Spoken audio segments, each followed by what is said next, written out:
સચ્ચિદાનંદ.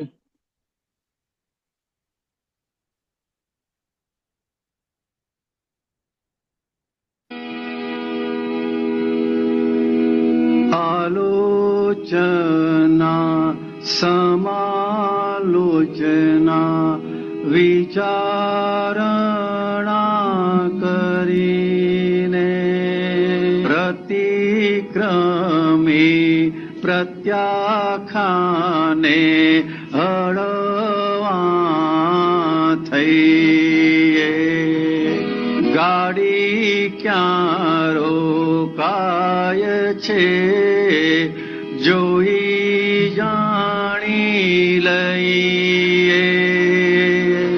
અટકણા આપણી ઓળખી ફરીએ. ભૂલો હજી ભાંગી નથી તેની એ છે ખાતરી. ધોળે દાડે ઠોકરું પણ ખાતા જ ચરીએ. ફરિયાદ કરનાર જાતે જ ગુનેગાર.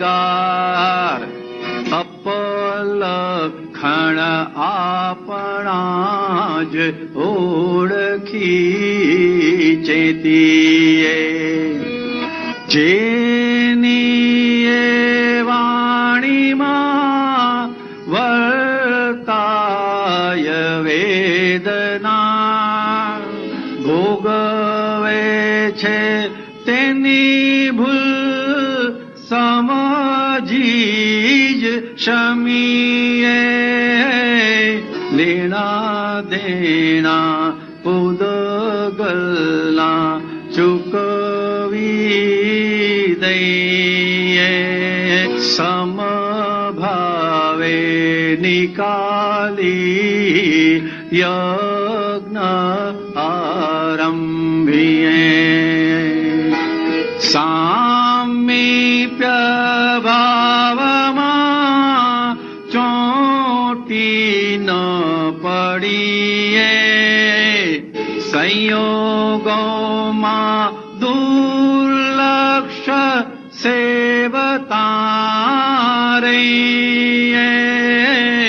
મોક્ષે હજુ ગયા નથી તેની એ છે સાબિતી. દેહ સાથે દુનિયામાં ભટકતા છીએ. સંખ્યાત જન્મોની અસંખ્યાત ગનેગારી.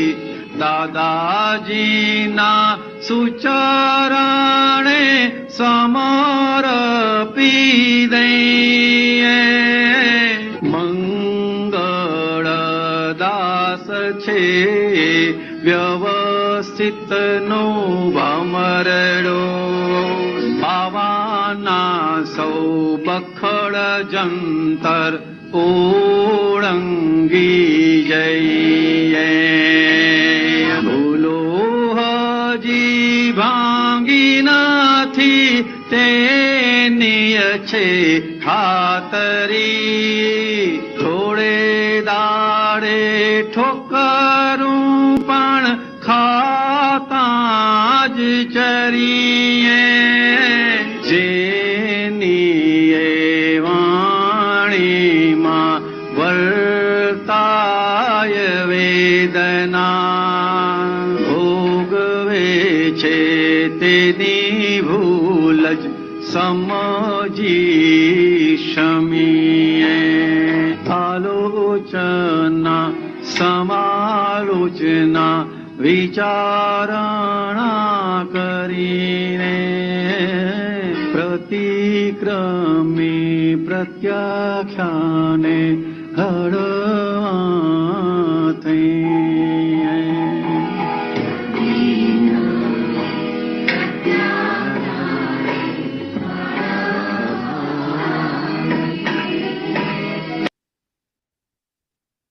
જય સચ્ચિદાનંદ. ખાલી આ પદ સાંભળીએ તો અંદર દાદાનો પ્રકાશ કેવી કેવી રીતે ફરી વળે છે આખો, અને આપણને અંદરથી બોધ આપે છે. એને પ્રતિબોધ કહેવાય છે. અંદરથી પ્રતિબોધ આપે છે. એટલે વાણી અને વાણીની અસરો, શબ્દ અને શબ્દની અસરોને આપણે ખૂબ સારી રીતે સમજી લઈએ કે જેમ એક અવળો શબ્દ સામાન્ય અસર કરે છે, અવળી અસર કરે છે, તેમ આપણને જેમ બીજાના શબ્દો વાણીની અસરો થાય છે, તેમ આપણા શબ્દ અને આપણી વાણીથી પણ સામાન્ય દુઃખ પહોંચે છે, અસર પહોંચે છે. એટલે એની વિશેષ જાગૃતિ રાખવાની મુદ્દો શું છે કે જે વખતે આ કર્મ બંધાયેલું, બાંધેલું નહીં, બંધાયેલું, ત્યારે જે આખી અંતસ્કરણની ભૂમિકા હતી, ચિકાસવાળી, આગ્રહવાળી, એટલે કે જેવા લેપાયમાન ભાવ થયેલા, ત્યારે થયેલા લેપાયમાન ભાવથી કર્મ બંધાય, અને જ્યારે એનું પરિણામ આવે ત્યારે એવા લેપાયમાન ભાવ ઊભા થાય, પણ એને લેપાયમાન ભાવ કહેવાતા નથી. એ આભાસ પરિણામ કહેવાય છે આપણા માટે. કારણ કે આજે આપણને લેપાયમાન કરતા નથી, આપણને ખાલી એવો જ આભાસ કરાવે છે. અને એ આભાસ પરથી આપણને શું કેવા ભાવથી એ ભૂલ થયેલી એની ખબર પડે. એટલે ત્યાં આપણે એની સામે પ્રતિભાવ કે એની સામે આપણે આખું પ્રતિક્રમણ કરી લઈએ છે. એટલે આ સમજણે આપણે જે બધા પાસા ઊંધા નંખાયેલા, જેના કારણે આ મન વાણી કાયાના વ્યવહારમાં ખામી છે, ભૂલો છે, દોષો છે, એને બેઠા બેઠા સરખી કરવાની છે. આ યાત્રા લાંબી નથી, બહુ ટૂંકી છે, 1, 2, 3 અવતારની છે. પણ વાત ખાલી કવિરાજ જે આ રીતે આપણને ચેતવે છે, એટલે ખરેખર દાદા ભગવાન કવિરાજના પદોથી આપણને જે ચેતવે છે, કારણ કે કવિરાજ શ્રીએ તો દાદાના સત્સંગને જ એમના પદમાં વણી લીધેલું છે. સંખ્યાત જન્મોની અસંખ્યાત ગનેગારી. એનો મતલબ શું કે હવે આ 2-3 ભવના આપણે મહેમાન છે, એટલે સંખ્યામાં આવી ગયા છે. અને જે દોષો છે તે અસંખ્યાત છે. હવે સંખ્યાવાળા સમયમાં આપણે અસંખ્યાત દોષોને જો ઉગાડવા હોય તો આપણે કેવા અને કેટલા જાગ્રત રહેવું જોઈએ એ સમજી જવાનું છે. અને આપણે શું કહીએ, કઈ ખાવાના રહી ગયા હતા, કઈ કૂવાના રહી ગયા હતા, કઈ ફરવાના રહી ગયા હતા, કઈ ભોગવવાનું રહી ગયું હતું, કે આજે આપણે આ અમૂલ્ય સ્વરૂપ આપણને જે પ્રાપ્ત થયું છે, જે કોઈને પ્રાપ્ત થતું નથી, એ આપણને પ્રાપ્ત થયેલું છે. અને જે હિસાબમાં છે અને જે ઈચ્છાઓ પણ છે એ બધી વ્યવસ્થિત એના સમયે પૂરી કરશે. એટલે આપણે બધું ધ્યાન, ફોકસ, જાગૃતિ ઉપયોગ પર રાખવાનું છે. એટલે એને શુદ્ધાત્માના પ્રકાશને વાપરીને આપણે આ જે બધા સંજોગોના ભોગવટામાંથી પસાર થઈએ છે, એને સારી રીતે જોઈ લેવાનું છે.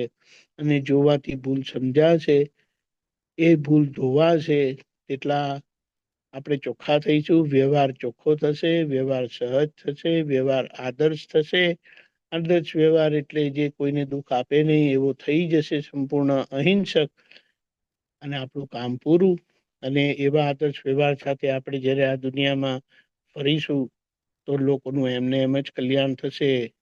કારણ કે લોકો વાત કરે છે અને અહીંયા એ ચારિત્રમાં આવશે, અને ચારિત્રમાં આવેલું બોલ્યા વગર બોલે અને કરાવ્યા વગર કરાવે. જય સચ્ચિદાનંદ. આ સમજણ સાથે આપણે આ જ પુરુષાર્થમાં રહીએ. આખા દિવસના પ્રોગ્રામમાં સવારે 10:15 ગુજરાતી સત્સંગ,